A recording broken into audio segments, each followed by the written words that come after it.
પોરબંદરના દરિયામાં ભારે કરંટ જોવા મળી રહ્યો છે। ઊંચા મોજા ઉછળતા રસ્તા ઉપર પર પાણી આવી ગયા છે। આ સાથે જ ભારે પવન સાથે મોજા ઉછળતા હોય તેવા દ્રશ્યો સામે આવ્યા છે।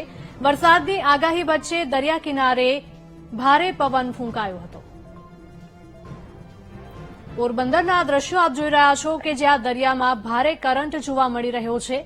ઊંચા મોજા ઉછળતા રસ્તા પર પણ પાણી આવી ગયા હતા। ભારે પવન સાથે મોજા ઉછળતા હોય તેવા દ્રશ્યો સામે આવી રહ્યા છે। વરસાદની આગાહી વચ્ચે દરિયા કિનારે ભારે પવન ફૂંકાયો હતો અને દરિયામાં પણ કરંટ જોવા મળી રહ્યો છે। આ સાથે જ તંત્ર દ્વારા પણ અપીલ કરવામાં આવી રહી છે કે લોકોએ દરિયાની નજીક ન જવું જોઈએ।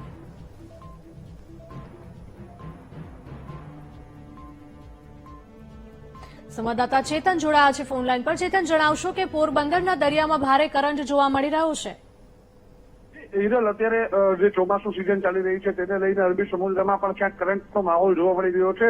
ઊંચા મોજા જે રોડો સુધી પહોંચી રહ્યા છે। આગામી દિવસોની અંદર ક્યાંક સમુદ્ર છે તે ઉગ્ર સ્વરૂપ ધારણ કરે તેવી પણ શક્યતા છે। હાલ તો સમગ્ર વિસ્તાર જે છે તેની અંદર જે પાણી જોવા મળી રહ્યું છે, રોડ રસ્તા ઉપર દરિયાના પાણી તેને લઈને લોકોના ટોળા પણ ત્યાં જોવા માટે ઉમટી પડ્યા છે। જી બિલકુલ ચેતન, આભાર।